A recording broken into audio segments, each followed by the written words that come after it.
It's caught in the crossfire. It's caught in the crossfire.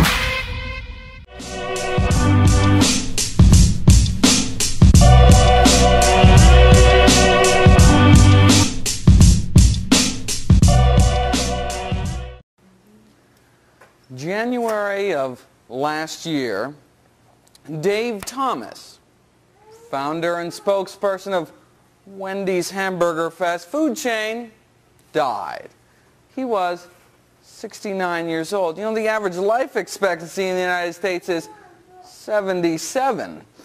Wendy's spokespersons, however, denied any relationship between the bacon double cheeseburgers, another fast food fare he hawked on television, and his earlier near-fatal heart attack or his earlier quadruple bypass operation. Every minute an American clutches at their chest in terror and keels over dead from a heart attack. Strikes down 500,000 Americans every year. Heart disease has been the #1 cause of death for men and women in this country every single year for the last 7 decades. The #1 cause of death in these United States. And soon, thanks to the export of our diet around the world, sought to be the #1 cause of death in the world soon. Now contrast Dave Thomas with Jay Dinshaw, founder and spokesperson of the American Vegan Society. Just a tireless advocate for the animals, a true inspiration. But I never got to meet him because he died too, apparently of a heart attack. He was 66 years old. What? Died of a heart attack? How? Never ate a burger in his life. Raised vegetarian vegan for 40 years. Made me stop, gave me pause. Went, got my cholesterol checked, and wanted to head over to the medical library to see if there's anything new in the medical literature that could help me explain Jay's death. I mean, last time I checked, we were doing pretty good. I mean, was Jay's death just a fluke? So this talk is a product of that review. I started by looking at mortality rates, comparing the death rates of meat eaters to vegetarians to vegans. Vegans are vegetarians that strive to exclude all animal products from their diet, including eggs and dairy, most often for animal suffering concerns.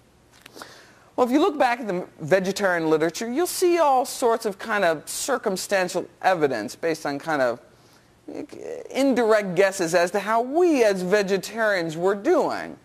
So you could point to research that said that, for example, those that ate lots of fruits and vegetables lived longer, and hey, we eat lots of fruits and vegetables. It's not actually the same thing as following real live vegetarians and vegans. I mean, what we'd like someone to do is take a few thousand of us, follow us out for a few years, and kind of see how we do. Now, one could make guesses as to what one might find if someone did something like that. Take, say, our cholesterol levels, for example. We've known for over 50 years that vegetarians have much lower cholesterol levels than meat eaters. Based on those levels, vegetarians should have maybe half the heart disease mortality that meat eaters do, and vegans should have practically none. Right? But is that true? Again, we really didn't know.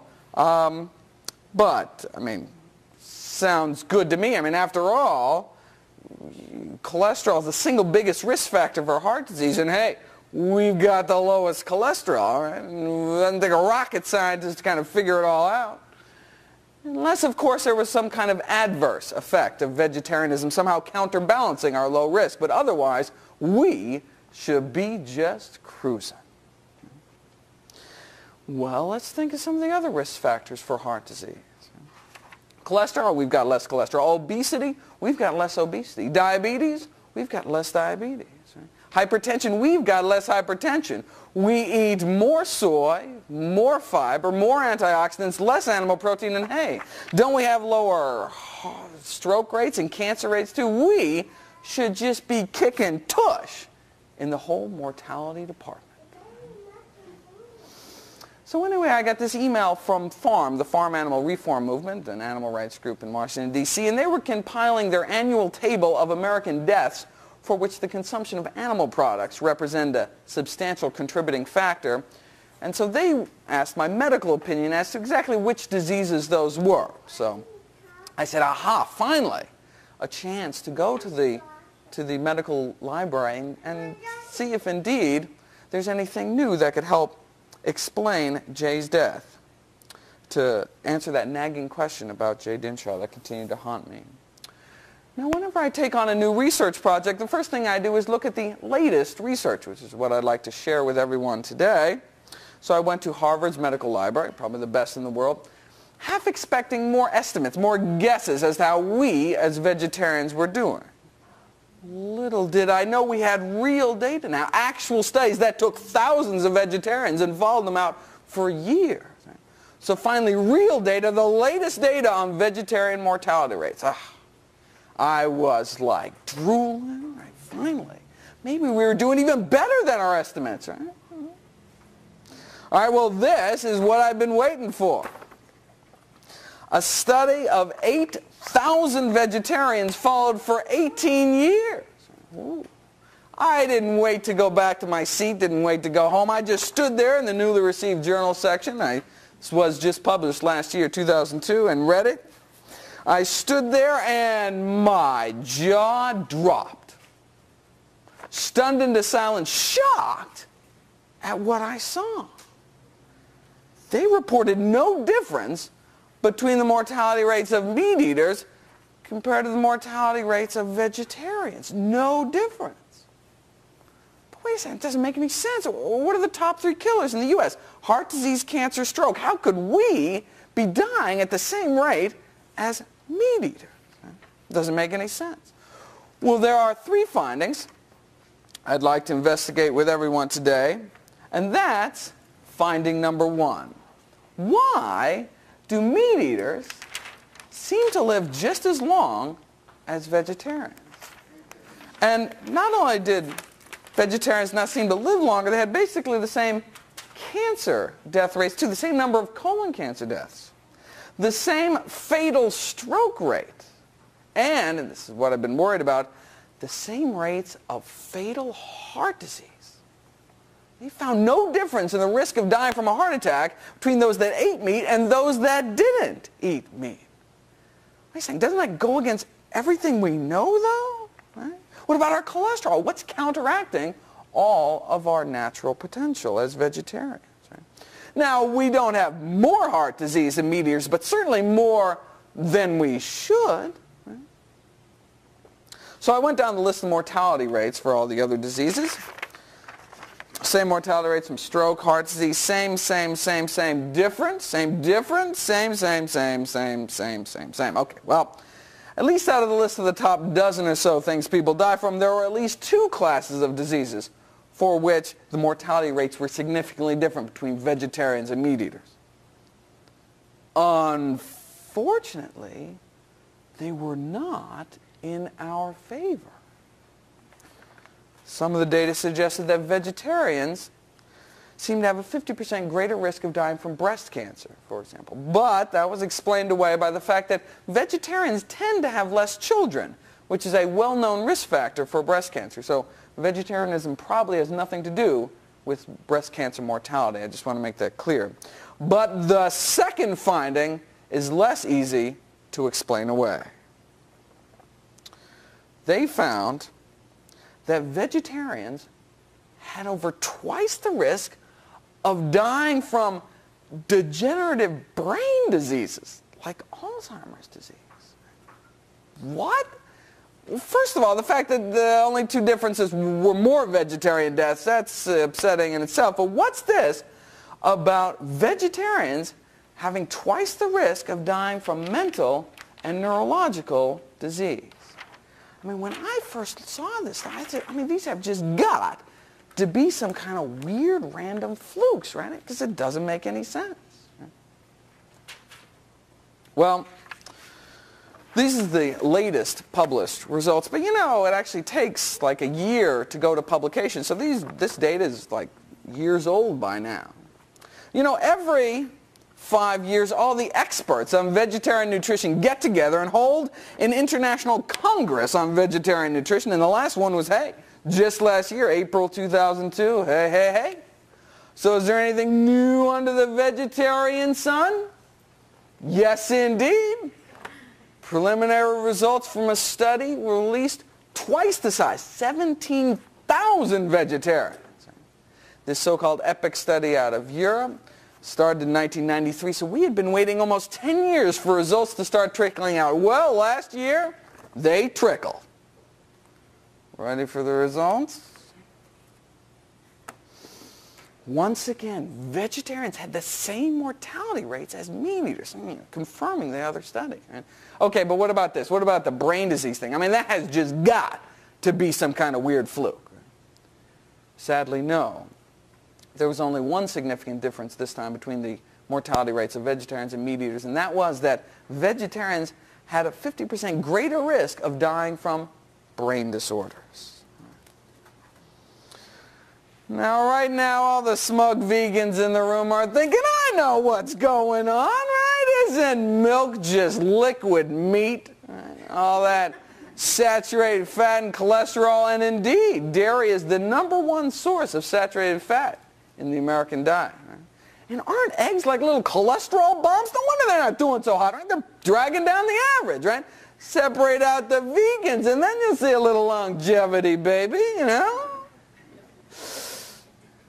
Well, unfortunately, neither of these two studies separated out the vegans.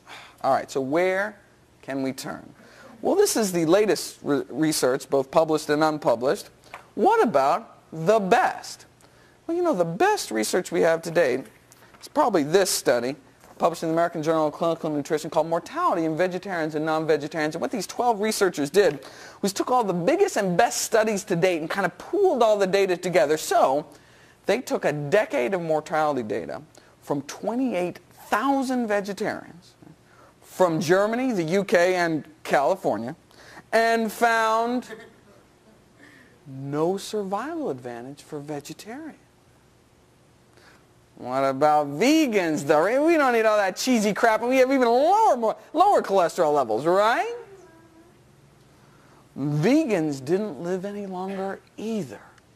Same mortality rates as meat eaters. Wow, there must be something really working against vegans if we can die those kind of heart disease rates with such low cholesterol levels. Right? Now, this isn't the end-all, be-all. Though it had 28,000 vegetarians, it only had a few hundred vegans. This new EPIC study out of Europe has thousands of vegans who will soon become the best study on vegans in human history. Unfortunately, having seen some of the preliminary data and spoken to the principal investigators over there, there's no reason to suspect that the results will come out any different than what we see right here. And in fact, just last month, the results from the famous German Heidelberg study were released. 2,000 people followed for 21 years, and the vegetarians lived longer than the vegans.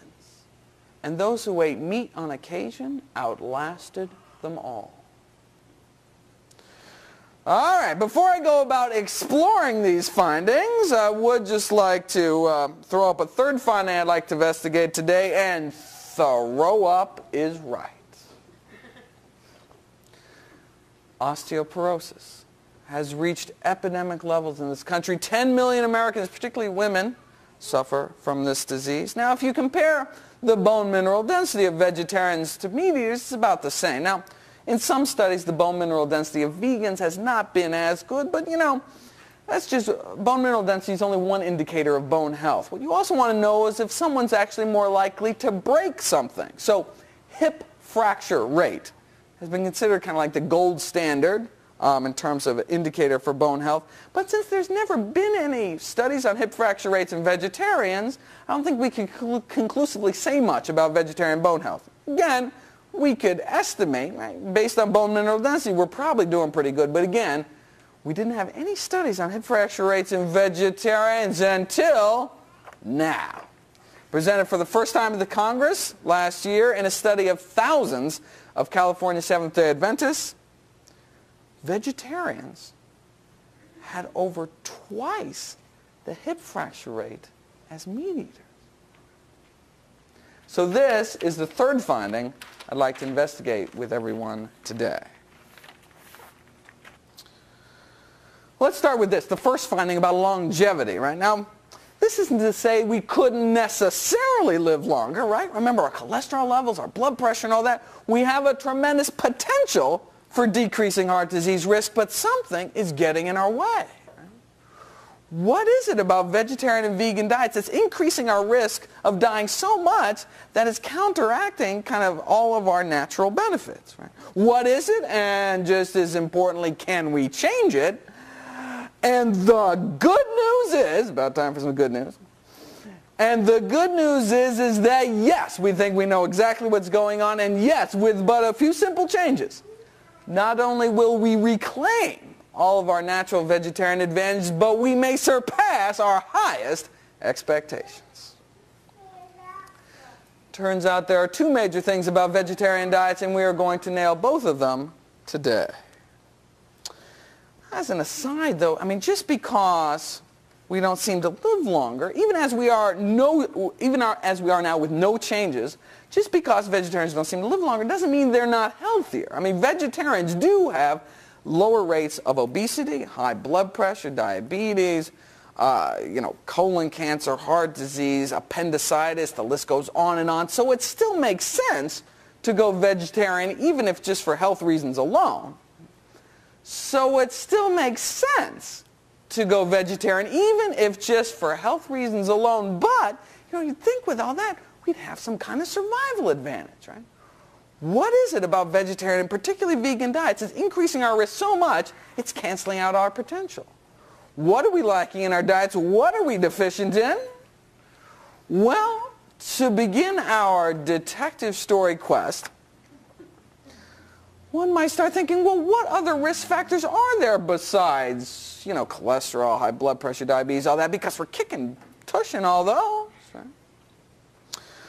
Well, to answer that question, one might ask, well, what interventions have been shown to decrease heart disease risk, right? Not eating meat didn't seem to help much. So what has been shown to help? Well, if you take people who've already had a heart attack and therefore at high risk of having another one, and you put them on cholesterol-lowering drugs, their risk of subsequently having another heart attack and dying drops by about 20%. Yeah, but for those at high risk minus 20% is still high risk.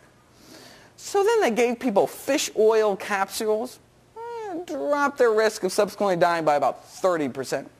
Not bad, but let's just cut to the chase here. I mean, what's the best results anyone's ever gotten?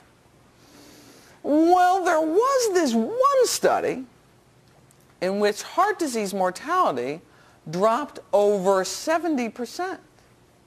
Cancer death rates were cut in half too. What did they do? Researchers were sitting around one day in France looking at heart disease data, evidently something researchers do in France. They were looking at a graph of heart disease mortality versus cholesterol levels. And not surprisingly, the graph looked like this. Right? The more cholesterol you have in your blood, the higher your risk of dying from heart disease. We've known about this forever, right? So let's say this is data from the United States. Now, but when you did this exact same thing, but charted people who lived in the Mediterranean region of Europe, you got a different graph. You got this. Now, notice same relationship, right? I mean, the more cholesterol you have in your blood, the higher your risk of dying from heart disease. But check this out. At the exact same cholesterol level, those living in southern Europe around the Mediterranean have much lower rates of heart disease. Well, that's kind of weird. So they said, what the heck? I say what the heck in French, but they took these 600 heart patients and put half of them on a Mediterranean diet and put the other half on a so-called American Heart Association strict prudent step 2 diet in what was to become known as the famous Lyon Diet Heart Trial.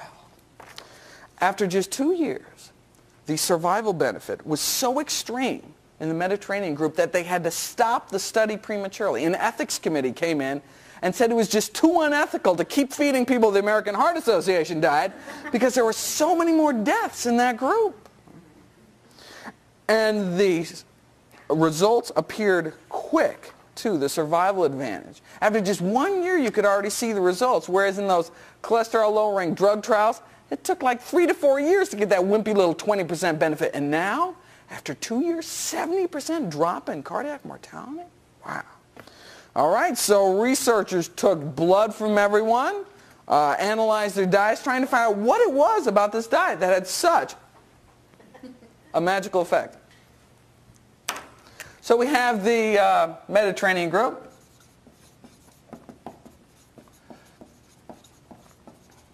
And the control group.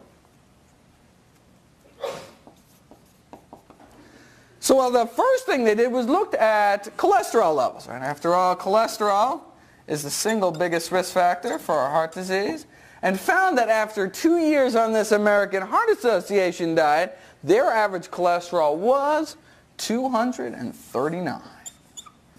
What's your cholesterol supposed to be? A lot less than that, absolutely. Whereas in the Mediterranean group, after 2 years on the Mediterranean diet, their average cholesterol was 239. Exactly the same. Wait a second, 70% less cardiac mortality and the exact same miserable cholesterol?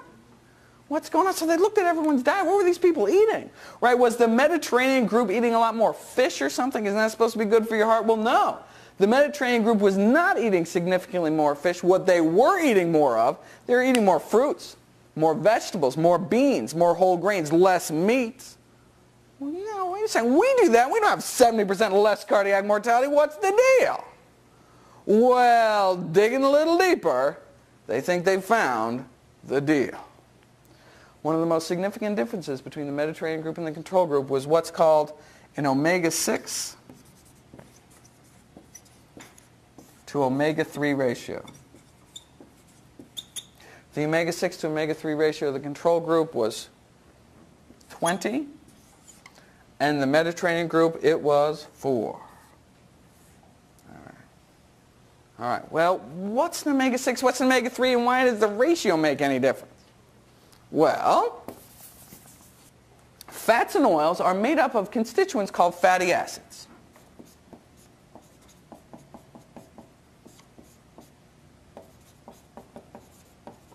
And you know there are 3 types of fatty acids. There are the so-called saturated fats. And you know the saturated fats are what's found, these fats are solid at room temperature. So these are like lard, tallow, the butter fat, these are the animal fats.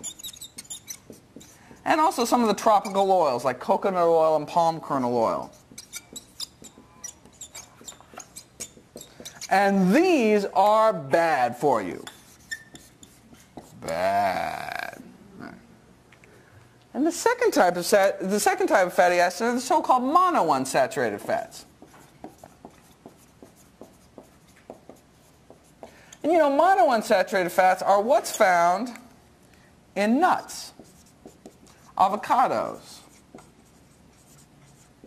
olive oil, and canola oil.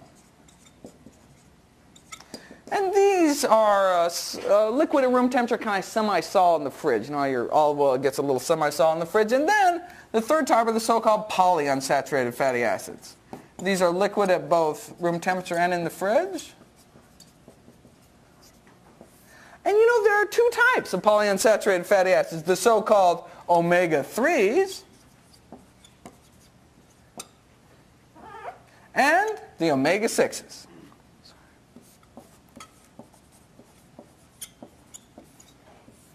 Omega-3s are found in dark leafy greens, walnuts, hemp seeds,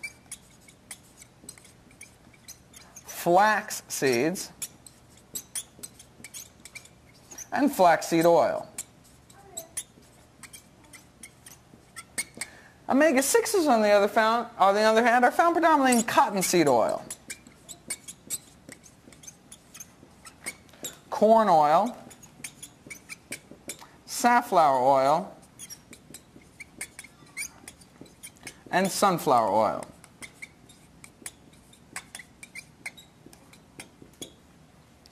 Now, to understand why this ratio makes any difference, we must take a quick diversion into the making of a heart attack. We all start out with wonderfully healthy coronary arteries when we're born. And the reason why coronary arteries are so important is because they supply the very blood supply to our heart muscle to allow it to pump. But then for some reason the inner lining of our arteries gets injured, and that injury can lead to inflammation. And that inflamed area of the arteries can lead to the buildup of oxidized cholesterol. And so inflammation is called the so-called fatty streak stage of atherosclerosis, and that buildup of oxidized cholesterol is the so-called atherosclerotic plaque stage, and that plaque can burst, forming a clot in your coronary arteries, cutting off the blood supply to a region of your heart, and that can lead to sudden death, a fatal heart rhythm, or just damage your heart and set you up for another heart attack or heart failure or all such of other terrible things. Now, up until now, all the attention has been focused on this stage. You know, the buildup of oxidized cholesterol. And you know, that's the stage we rock at. Not only do we have much lower cholesterol levels, but because of all the antioxidants we eat in our fruits and vegetables, we keep what little cholesterol we do have from getting oxidized. Okay? But what about all these other stages? That's where omega-3s come in. There is an enzyme in our body that converts the omega-3s we eat to a magical substance called EPA. And some of that EPA goes on to produce magical substance number 2 called DHA. Monounsaturated fats are good for you. These are great. What's so great about these things? Well, they block the inflammation stage. They even block the clot formation stage. They even block this whole sudden death thing. No wonder they're so great. Omega-6s, on the other hand, use this exact same enzyme to produce a substance called AA. And you know, AA is not so great.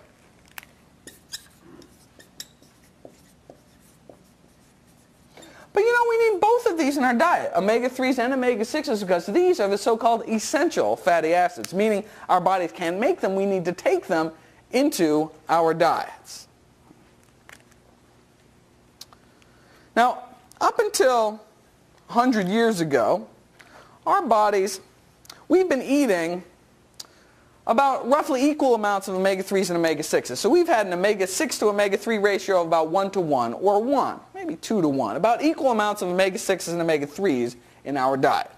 You know, and our body's smart. It knows all about this great and not so great thing, right? So when we eat about equal amounts of omega-3s and omega-6s, this enzyme prefers omega-3s. Right? And so when you eat about equal amounts, this enzyme kind of makes omega-6s wait in line, and so you make a lot more of this stuff and less of this stuff, and that's great. But then, about 100 years ago, things started to change. Guys with names like Wesson developed all sorts of new ways to industrially produce cooking oils like cottonseed oil, which are just loaded with omega-6s. Now, when you start, and so over the last 100 years, our omega-6 to omega-3 ratio has been rising as we've been eating more and more foods containing things like cottonseed oil and corn oil. And so we've been really flooding our system with omega-6s. And although this enzyme does like omega-3s better, when you just swamp your body with omega-6s, this poor enzyme is overwhelmed, makes the omega-3s wait in line, and you make a lot more of this stuff and less of this stuff, and that's not so great. Well, what's not so great about this AA stuff, or arachidonic acid? Well, it actually goes on in our body to produce inflammation. In fact, this is actually how aspirin works. Aspirin blocks our body's ability to produce inflammation from the omega-6s we eat in our diet. And that's why many health professionals would have people at high risk for heart disease take an aspirin a day. All right, so the ideal ratio intake ratio should ideally be less than 4 to 1. 4 omega-6s for every 1 omega-3. Now you say, wait a second.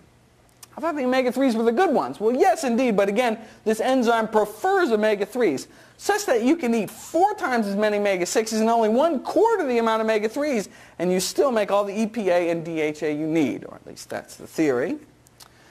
All right, so 4 to 1 or less. Well, so if you look at the latest studies, meat eaters, the ratio for meat eaters was about 7 to 1.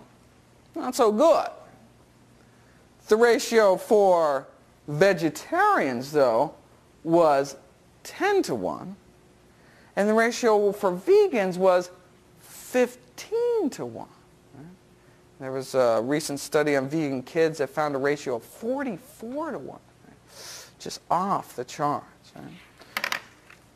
All right, well, where do most people get their omega-3s? Well, in this society, mostly from fish, some in poultry, a little in eggs.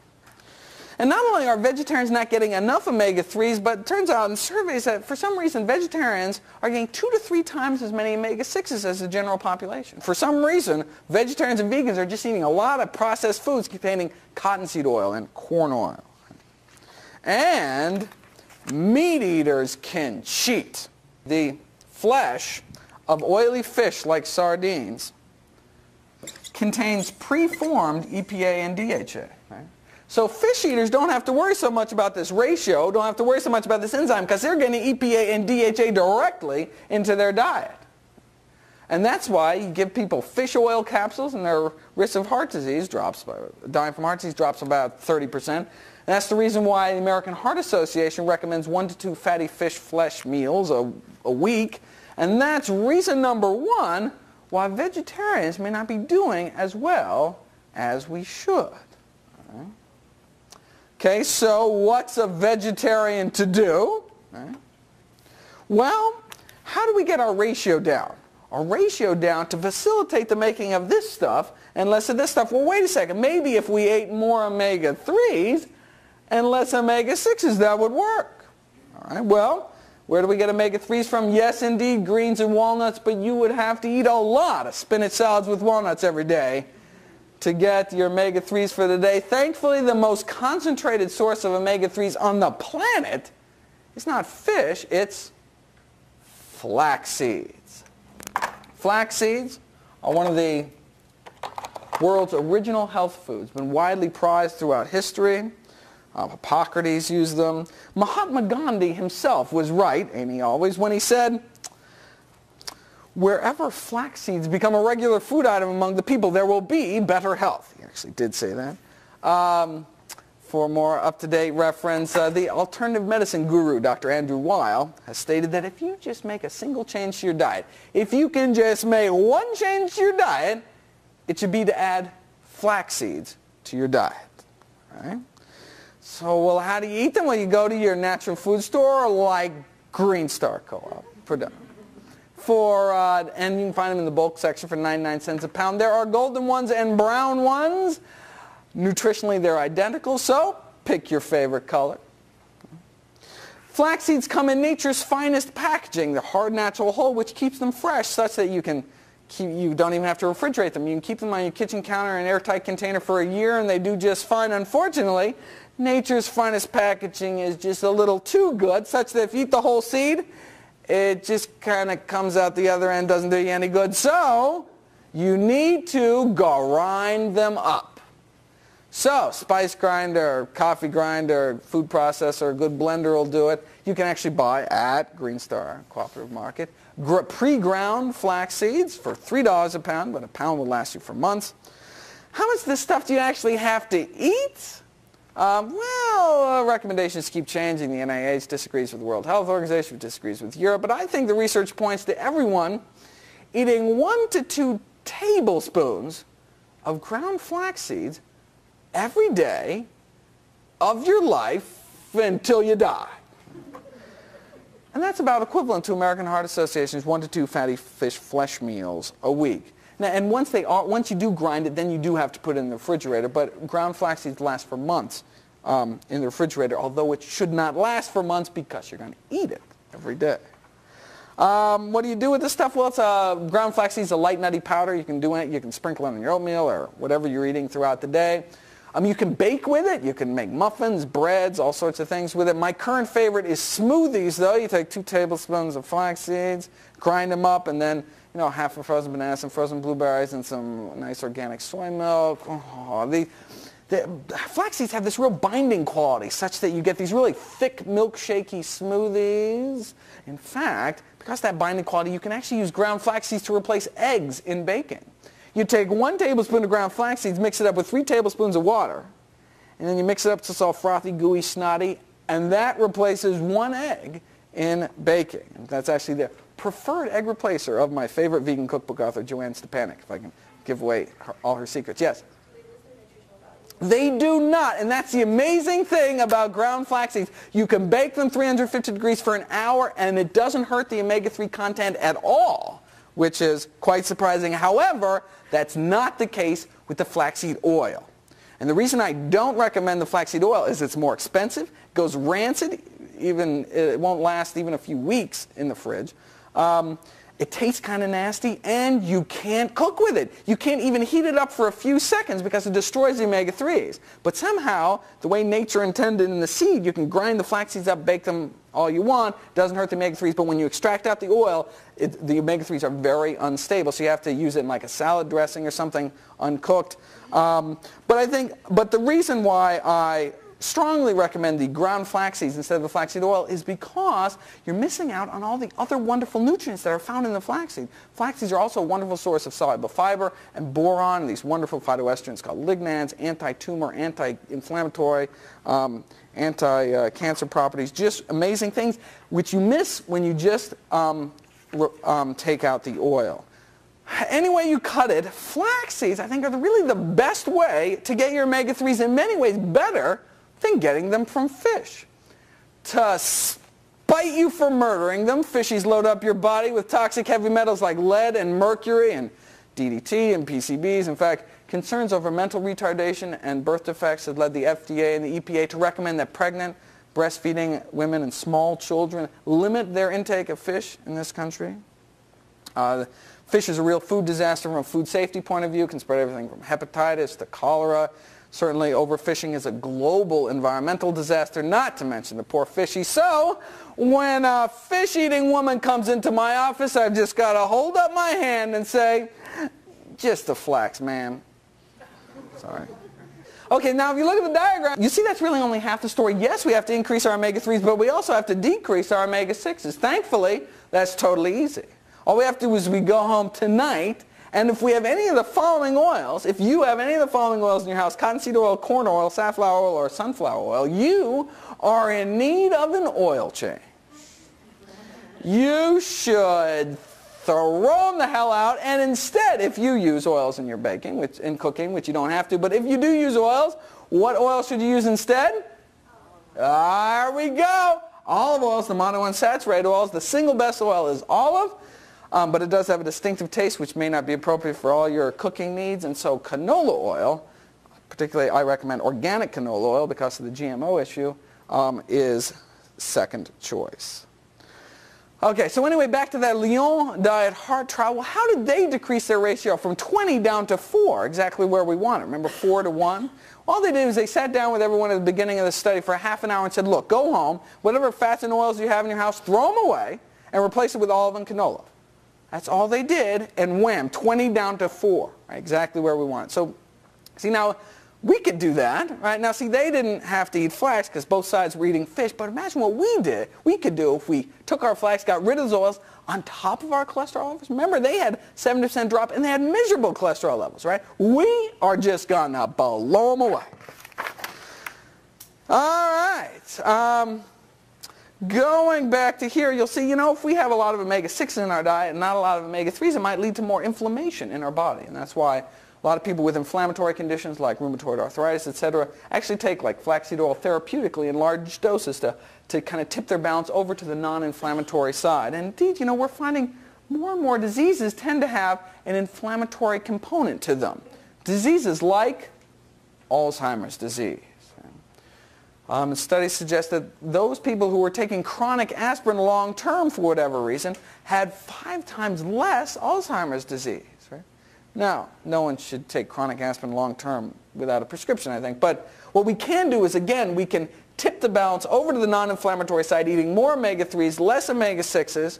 So am I saying that the same dietary change that's going to decrease our risk of heart disease is also going to decrease our risk of Alzheimer's as well?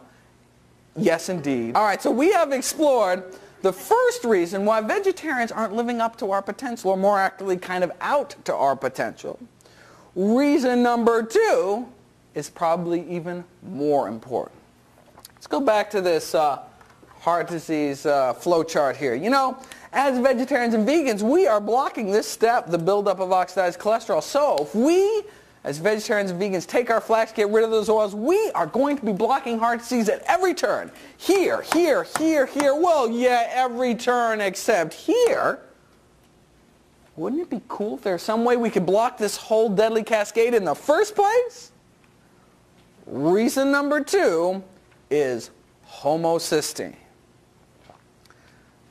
The homocysteine story started in 1968 when a Boston pathologist by the name of Coleman McCauley saw these 2 kids. It's always bad when pathologists see people because that means they're dead. An 8-year-old boy and a 2-month-old infant both died of massive strokes. Turns out they both had a genetic defect which led to abnormally high levels of this toxic metabolite called homocysteine, which led to these damaged cholesterol-clogged arteries in these little kids. And, you know, Dr. McCauley sat down and said, you know, I wonder if this homocysteine stuff has some role to play in adult heart disease as well. Well, he, you know, like many brilliant discoveries in the medical field, he was laughed at and ridiculed for years, but now we know. Now we know that homocysteine is a vasculotoxin, meaning it directly damages our blood vessels. Even moderately elevated levels of this toxic substance have just been shown to be a setup for heart disease. Right? So now the goal is to have a homocysteine level under 10. This is just micromoles per liter. It's kind of how we measure it. Again, this is a toxic substance, so we want low levels in our blood. And so if you look at data from 2001, for example, meat eaters have an average homocysteine level of 12. Not so good. But ovo-lacto-vegetarians had an average homocysteine level of 16, and vegans, 19. Houston, we have a problem. Seems that people with homocysteine levels as high as 16 are at 3-fold risk of dying from a heart attack. It's been estimated that if we just had a 5-point drop in homocysteine levels in this country, we would save the lives of 56,000 Americans every year. And as bad as vegetarians have it, there seems to be an epidemic of this so-called hyperhomocysteinemia, or too much homocysteine in the blood of vegans. And it's not just a vasculotoxin, it's a neurotoxin as well. It kills brain cells. People with homocysteine levels over 14 are 4 times more likely to develop Alzheimer's disease. And so this homocysteine is where we think the bulk of the blunting of our heart disease benefit comes from. This homocysteine is also where we think that our increased rates of degenerative brain disease come from as well. Because of our dangerously high levels of homocysteine. And the same thing with heart disease. Yes, we have less oxidized cholesterol, but we have so much more of this initial injury that it's canceling out our benefits. All right? Homocysteine is not just a vasculotoxin and a neurotoxin, though. It's been linked to stroke risk, age-related hearing loss, birth defects, miscarriages, blood clots, cognitive decline, depression. The list goes on. And you know, this is data from 2001. We've got new data now. 2002, a new study came out. You know, meat eaters were stuck up at 12. Not so hot. Vegetarians, ovo-lacto-vegetarians, had an average homocysteine level of 17, though, and vegans, 27. Oof. All right. So, two questions, right? One, why the heck are we so high? And two, how the heck do we get rid of it? Well, homocysteine is a natural byproduct of amino acid metabolism, meaning it builds up in every single person every single day on this earth, and our body has three ways by which it gets rid of this stuff, three pathways by which it neutralizes this toxic substance into less harmful substrates. Pathway number one involves a vitamin called vitamin B6. Pathway number two involves a dietary component called choline. And pathway 3 actually uses two vitamins. One's called folic acid or folate, and the other is called vitamin B12.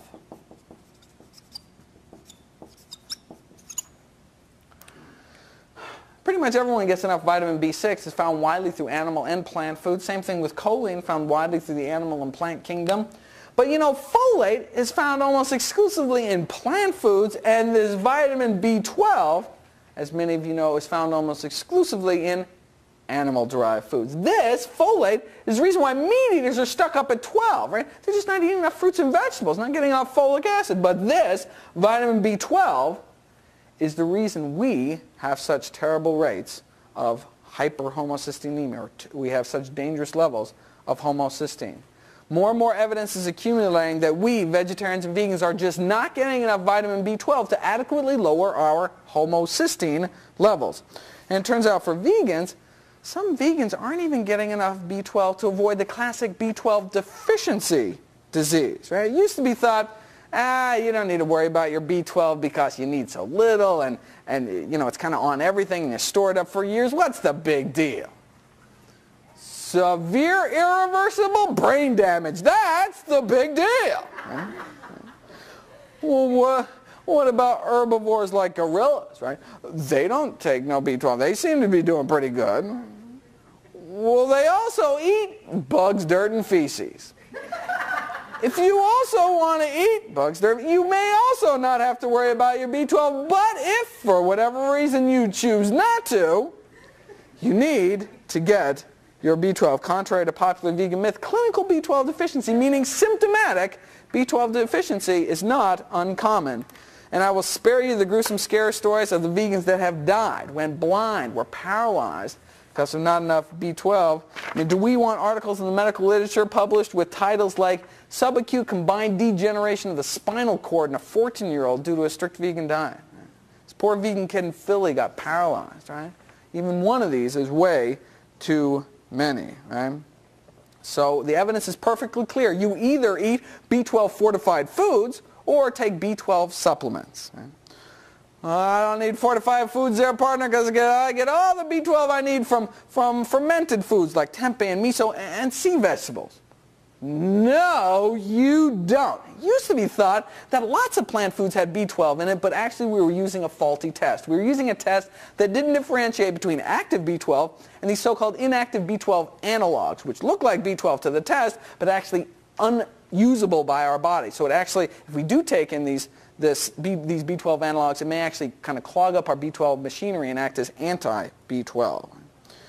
Wait a second, can't I just go into my organic backyard garden and kind of pull up a carrot and not scrub all the dirt off? If I may turn your attention to one of the most prestigious sources of vegetarian nutrition knowledge, the Vegetarian Nutrition and Health Letter out of Loma Linda University, March 2002, they had a great article called The 10 Most Common Myths About Vegetarian Diets, and myth number 1 was, drum roll please, vegetables grown in B12-rich soil can meet vitamin B12 needs. It's a myth. It's not true. Okay, so I'll get into the nitty-gritty exactly how we should get our B12 in just one moment. I cannot help but mention one last study. The results from a really landmark study were released last year at the Congress by this Australian researcher who took all these vegetarians who had low B12 levels and had them fill out a well-being questionnaire, kind of how you're feeling, how you're doing, what's your mood, and then gave them B12 for a couple months, and then have them come back, fill out the survey again, and found that those whose B12 levels rose had highly significant improvements in well-being compared to like the sugar pill group. Right? So, and they felt better. They just had more reserve energy. In fact, my favorite anecdote is from Alex Hersheft. He's the president of Farm, founded Meat Out Day, president of the Animal Rights Conferences. He He told me he was feeling tired and sluggish. Then he took his B12 and it was like wham, in his words, quote, "The effect was almost immediate and remarkable. My stamina and energy level are up and I feel middle-aged again instead of a tired old man." So take your B12. Odds are you'll feel better. Right? Your homocysteine levels will go down and you'll reduce your risk of getting paralyzed, demented, and dead. All for just pennies a day. You cannot get too much B12. You just kind of get expensive urine. So you cannot take too much B12. Now your body can only absorb a certain amount, so you can't just go a couple months and take a whole bottle, right? But you need a regular, reliable source. But no, you cannot get too much B12. You just kind of excrete it out. And no, in fact, pregnant women really need to get B12 because they're getting B12 for two. What about lacto-ovos? Well, ovo-lacto vegetarians, those who eat eggs and dairy regularly, probably get enough B12 to avoid the outright B12 deficiency disease, but aren't getting enough B12 to adequately lower their homocysteine levels. It's kind of like vitamin C and scurvy. To avoid scurvy, the vitamin C deficiency disease, you just need like 6 milligrams of vitamin C a day. It's like nothing, right?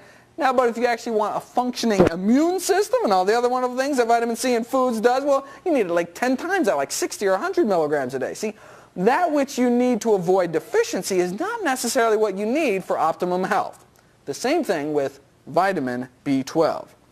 About 25% of all ovo-lacto vegetarians have a functional B12 deficiency, meaning their homocysteine levels are just too high.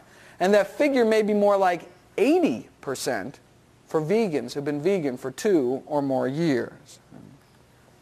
So B12 deficiency is actually not uncommon at all in the vegetarian community, but it needn't be so. Right? Nothing's written in stone. All we need to do is get our B12. And the studies have already been published. You take a whole bunch of vegetarians and vegans, you give them B12, and wham! Their homocysteine levels drop like a rock down to 8. Not up at 12? No. The only reason the meat eaters are stuck up at 12 is because they're not eating enough fruits and vegetables, right? But we can take advantage of our folate intake, right? And as soon as we get our B12, wham, down to 8, down into the safety zone. Right. And meat eaters are catching on. This, in a recent study called Vegan Diet-Based Lifestyle Program Rapidly Lowers Homocysteine Levels. They took these they took these meat eaters, put them on a vegan diet for 1 week. 1 frickin' week, and found that those with the highest homocysteine levels had their homocysteine levels drop by over 20%, right? The vegan diet is like magic.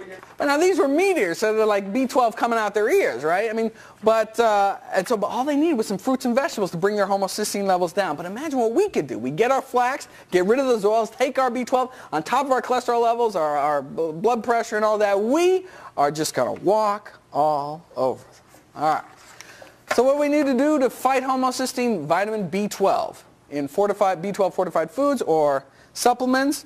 If you want to do supplements, there's kind of 2 ways you can do them, weekly or daily. Probably the simplest method is to chew up 1 B12 tablet containing 2,000 micrograms or more once a week.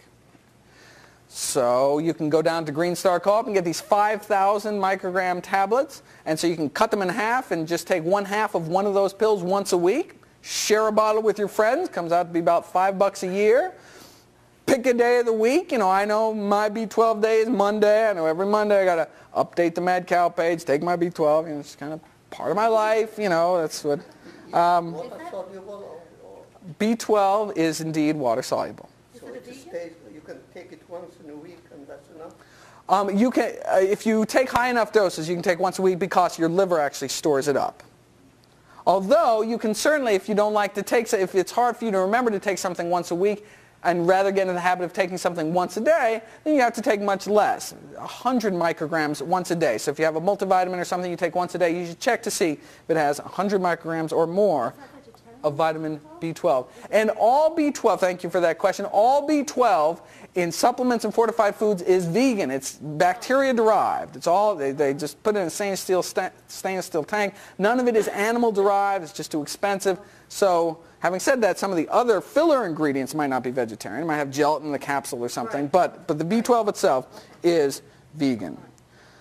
All right. Now, for those of you who don't like taking supplements, well, you can get all the vitamin B12 you need by eating B12 fortified foods. The only thing you have to remember is if you rely exclusively on B12 fortified foods, you need to get at least 2 servings a day, separated by like 6 hours. So if in the morning you have a cup of B12 fortified soy milk, then in the afternoon or evening you can have something else with B12, like a teaspoon of the Red Star Vegetarian Support Formula nutritional yeast, or a lot of the fake meats and rice milks and soy milks and breakfast cereals, cornflakes, Raisin Bran, grape nuts. They all have vitamin B12 in them. You just have to read your labels. What about ovo-lactose? How much B12 is in the eggs and dairy? Well, you would have to eat like 5 eggs a day or 3 glasses of milk. That's an awful lot of saturated fat and cholesterol. Certainly would not recommend that.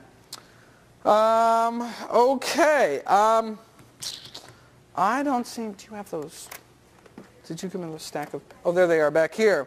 I don't seem to have time to cover some of the other things like osteoporosis or chromium, copper, iron, iodine, magnesium, riboflavin, selenium, or zinc. So I typed up all my cut to the chase recommendations, and we will pass them out as we speak and run through them before I conclude and take questions. All right, that will be, as that's going around the room, Dr. Michael Clapper, in part based on his vegan health study, describes the status of minerals in the diets of many vegetarians and vegans as underappreciated, underconsumed, and underabsorbed. Right? If you'd like to read what Dr. Clapper says about the mineral status, our mineral status, I encourage everyone to read this very important article, which is found online on the bottom of that. You'll see it on your handout when you get it. Or, of course, if you don't have internet access, you can use the library, although it's probably only open for about 2 minutes. We'll hear the ding. Or you can, of course, read it up here. I have its copy up here. All right, everyone, almost everyone have it. Let's start at the top here. Vitamin B12 and omega-3s. We talked about that. Fortunately, I didn't get to talk about all this juicy stuff about DHA. Suffice to say, if you are even contemplating getting pregnant or are diabetic, you should take 300 milligrams of DHA every day such that your baby gets it from months before, ideally months before conception throughout weaning. And there are vegan sources in veggie caps available. It may actually be reasonable for all non-fish eaters to take DHA. It is an unanswered research question at this point. That is in addition to flaxseed for diabetics and pregnant and breastfeeding moms. Yes, indeed.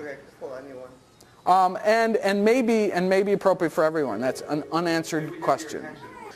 Next, everyone have the copy? Get your vitamin D. Major study published in the American Journal of Clinical Nutrition last summer found, quote, irrefutable evidence that vitamin D deficiency is a major unrecognized epidemic in the United States. Right? Wait a second, isn't it just a sunshine vitamin? Can't you go out and just get a little sunshine? Not in Ithaca, not during the winter. Unfortunately, during the months of January and February, the sun's rays at this latitude are at such an angle that no matter how long you sunbathe naked here in Ithaca during January and February, you are just not going to make enough vitamin D, so you need to get it into your diet. One can actually get an entire day's supply naturally in a few mushrooms. Shiitake mushrooms and chanterelle mushrooms actually have natural vitamin D in them, but you have to eat like a dozen mushrooms a day. Certainly there's a lot of vitamin D fortified foods like the soy milks and rice milks and other motherless milks out there, as well as fortified breakfast cereals may come in handy here. And if you're not pasty white or don't want to die of skin cancer, so correctly use sunscreen, or you're young or you're old, or if you own a cable modem or don't get outside for whatever reason, you may want to take vitamin D in your diet year-round and not just during the winter. Okay. And so for vitamin D, the current recommendation is 200 international units a day for up to age 50, 450 to 70, and over age 70, 600 international units, although all of those are probably going up. So probably everyone needs a minimum of 400 international units, although the Institute of Medicine hasn't ruled on that yet. All right, next, 700 to 1,000 milligrams a day of calcium? Wait a second. I thought we didn't eat all that calcium because we don't eat all that calcium-leaching animal protein, right? Well, if I may point you back to the 10 most common myths about vegetarian diets, and this article is a full text online. You can see it, the URL is on the bottom of that handout. And myth number 2 is vegetarians need less calcium than meat eaters. It's a myth. It's not true. And I don't have a lot of time to talk about calcium, although I certainly can do it in question and answer. I would refer everyone to this very important article written by Ginny Messina called Hip Fracture Rates and Vegan Calcium Needs. And again, that article is online or up here. So, are you eating 3 cups of kale a day? 3 cups of bok choy, 3 cups of collards? Well, you should. That's how everyone should get their calcium. Or drinking 3 cups of calcium-fortified soy milk or 3 cups of calcium-fortified orange juice. If you're not, you're probably not getting your recommended daily intake of calcium, so you may want to take a calcium supplement. I'd be happy to talk about calcium supplements if people are interested at the end. Now, you could drink the milk from a cow, but nutritionally, cow's milk is not the best source of calcium. It doesn't have lots of the wonderful things that dark green leafies have that are very important for your bone health, like vitamin K and boron and vitamin C, all important for bone health, but missing in dairy milk. And dark leafy greens don't have a lot of things that you don't want, like the saturated fat and cholesterol and antibiotics and hormones and pus and all those other things that we don't want in milk, and retinol. Vitamin A palmitate, this animal-derived vitamin A that's added to the low-fat milk supply and is thought to critically weaken people's bones. That's why in the Harvard Nurses study, which looked at over 68,000 women, found that those that drank the most milk had the most fractures. And the reason they think is because the low-fat milk, they were all health conscious, so drinking low-fat milk, right, because they didn't want to die of heart disease, drinking low-fat milk, and low-fat milk has this vitamin A palmitate or retinol added to it, and is thought to interfere with bone metabolism. And that's why we think these Seventh-day Adventist vegetarians out in California were breaking their hips so often, because they were all health conscious and drinking lots of low-fat milk, and that was weakening their bones. We won't know that until it's actually published, but that's the leading hypothesis at the moment. Iodine. Alarming rates of iodine deficiency have been found among British vegans because they don't iodize salt over there. Now, the British milk drinkers were protected because they use iodine-containing disinfectants to disinfect the milk processing tanks and kind of leaches into the milk. It's kind of gross. But low iodine intake can lead to hypothyroidism, which can lead to high cholesterol and high homocysteine. So, if you don't use iodized salt or eat sea vegetables, right, or drink milk, you need to get iodine from somewhere, and so you may want to take a supplement or eat some sea vegetables. If you're one of those that uses natural sea salt, don't. If you use table salt, which is not a good idea for your health, but if you use table salt, you should use iodized table salt. It's a convenient way to get your iodine. And the best article I've seen to date on this is this written by Stephen Walsh in the Vegan Society. And so, again, this iodine article is available online and up here as well. Iron. Given the new RDAs in the United States, it would seem the only way a vegetarian woman could get enough iron is to eat rusty nails every day. And indeed, 9 out of the 10 studies done on Western vegetarians have found that vegetarians are more likely to be iron depleted, have lower iron stores, but we don't seem to have higher rates of iron deficiency anemia, and that's really what we're worried about. But just because vegetarian women don't have higher rates of iron deficiency anemia than meat eaters doesn't mean a whole heck of a lot, because meat eaters have such crappy rates in the first place. Basically, 1 in 20 menstruating women in this country have iron deficiency anemia, which is a serious disease. So, vegetarian women, eat your beans, greens, grains, and nuts, and eat vitamin C-rich foods with your meals, which enhances iron absorption, as well as getting yourself screened for anemia every year or every few years, like when you get your PAP. And men shouldn't do anything unless first being tested for an iron overload disease called hemochromatosis. If you think you're anemic, you should really get tested. I don't think anyone should just take iron supplements without a prescription. Selenium works as an important cancer-fighting antioxidant. A problem for Northern European vegetarians because they have selenium deficient soil. Not a problem for North American vegetarians, but if anyone has any British, Belgian, Swedish, or Slovakian vegetarian friends, you may want to tell them to eat some Brazil nuts every month. All right, not a day should go by without everyone eating greens, beans, nuts, whole grains, and fresh fruit. All right, so what's so good about greens? What's not good about greens? It's the healthiest single thing that we can possibly eat. Right? Eating just one serving of dark leafy greens or broccoli every day and you cut your risk of hip fracture in half. Right? I am just in awe of greens. You should eat them every day. While we're on the subject of best and worst, the greens are the best thing we can eat. Anyone know what the most toxic or dangerous food or food ingredient in our current food supply is? What's the worst? Sugar's bad, but there's worse. Soda is bad, but there's worse. Coffee, yeah, a lot of coffee is bad, but there's worse. Shout it out.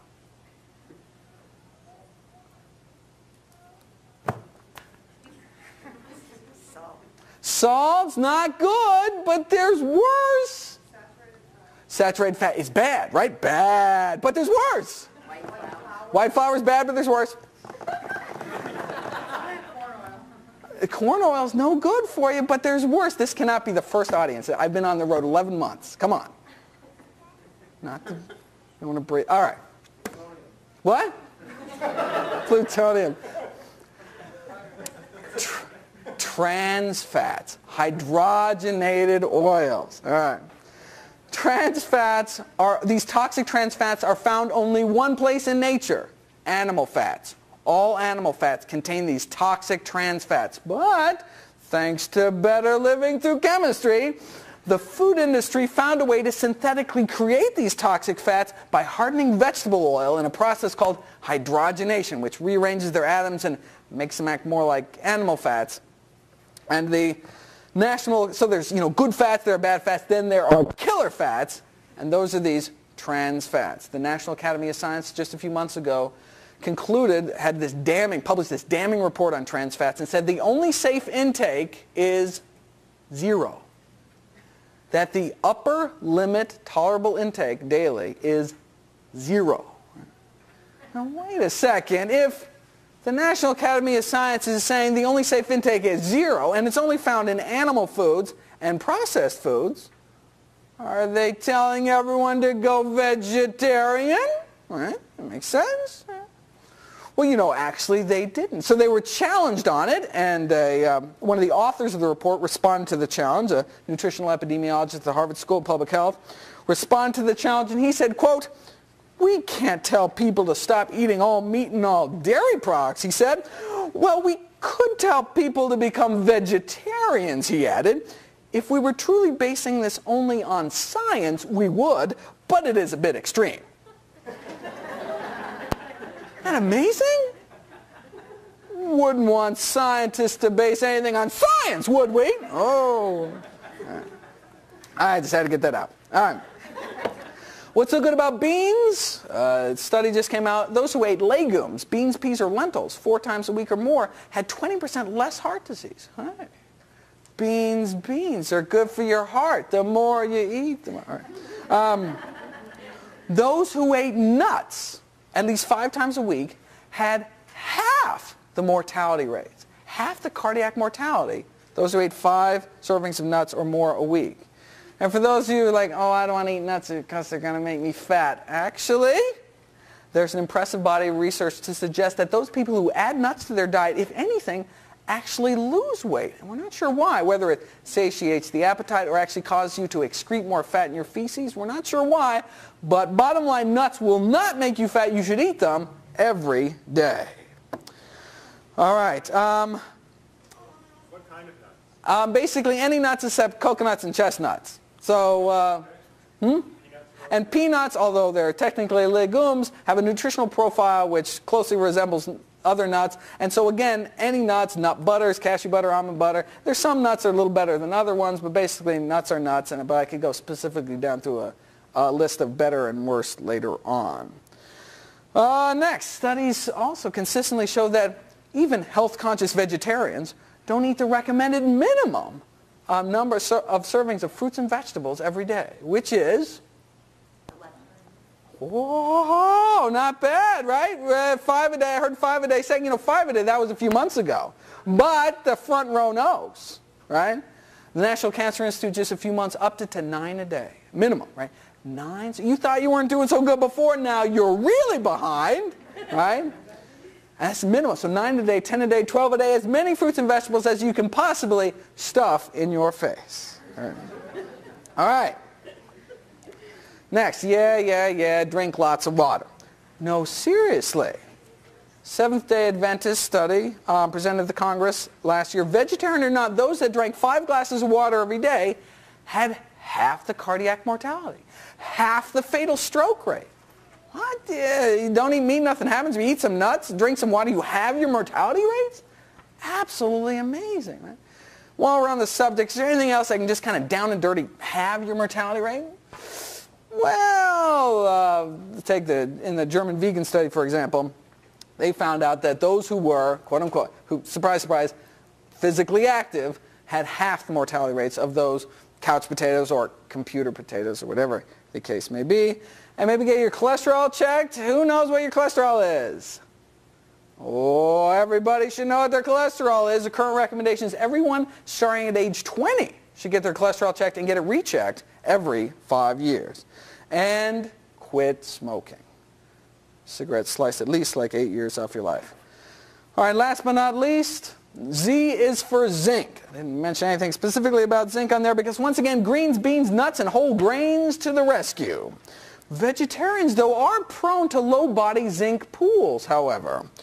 Inadequate zinc intake can impair one's immunity, impair one's taste sensation, and impair one's appetite. Serious deficiency can lead to growth stunting or small testicles. No one's actually gone around and measured the size of vegetarian testicles, but there was a taste acuity study that found that vegetarians couldn't taste as well as meat eaters. Now, I've kissed a few, and I think vegetarians taste pretty good. But, no, indeed, we should think about zinc. And while I'm being risque, especially men, since we lose like 20% of our RDA for zinc in every seminal emission, that's a good half cup of nuts right there. So, I'm serious. Beans, particularly sprouted or fermented, like tempeh and miso. Nuts and seeds, again, dry roasted or sprouted, are good sources. And again, fortified breakfast cereals may come in handy here as well. All right. My final words. When I first learned about this stuff, my first thought was like, it just doesn't seem natural, right? All these pills and weird oils and stuff. I mean, like when human beings were evolving, they didn't take no calcium supplements, right? Well, then I looked at that. I mean, they certainly weren't getting it from milk.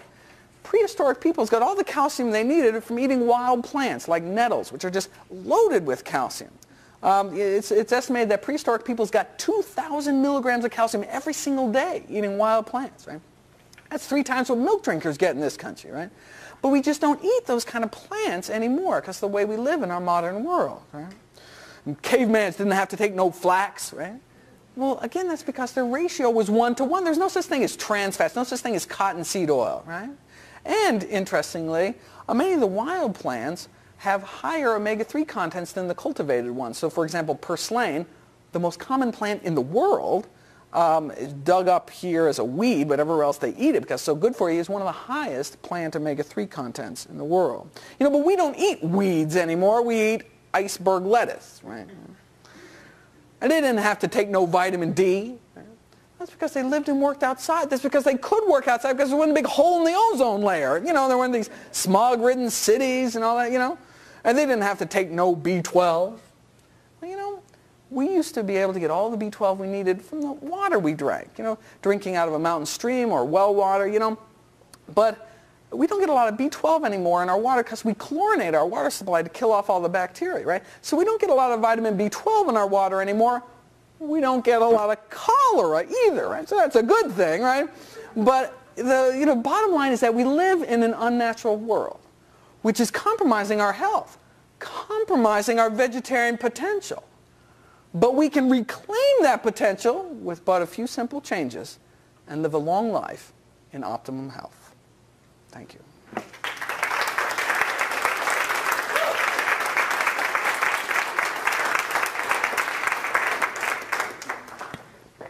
The question was, well, wait a second, can you just, I mean, it does have to be 5 glasses of liquid a day, or can it does specifically water? What about tea and juice? This study, so the answer is we don't know. This study asked specifically glasses of water or glasses of non-water, right? And it found out that those that drank 5 glasses of water had half the mortality rates, but those that drank other liquids other than water, that big category, actually had increased mortality rates. Probably because they were drinking soda and milk and some other things, right? So basically we don't know. I would assume that herbal tea is equivalent to water. I mean, that just makes sense to me, but I mean, that's an unanswered research question. We really don't know. What about soy? Soy has been eaten happily by entire civilizations for thousands of years. Soy is thought to reduce one's risk of heart disease, reduce one's risk of osteoporosis, and reduce one's risk of some of the reproductive cancers like breast cancer and prostate cancer, right? Now, there has been some kind of critical studies come out against soy. Most of them, however, are based on laboratory animal data. For example, there was this recent study that found that infant rats don't grow so well on soy milk or on soy formula. Yeah, but infant rats don't grow well on human breast milk either. So that means we shouldn't give babies breast milk. I mean, that's ridiculous, right? They're freaking rats, right?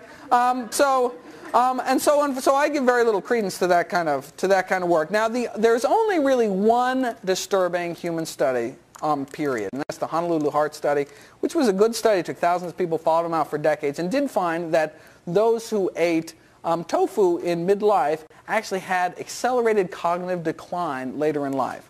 So we're not talking Alzheimer's or dementia, but actually the people did like word puzzles and stuff as if they were 3 years older. So the 70-year-olds actually completed tests like they were 73 if they happened to eat tofu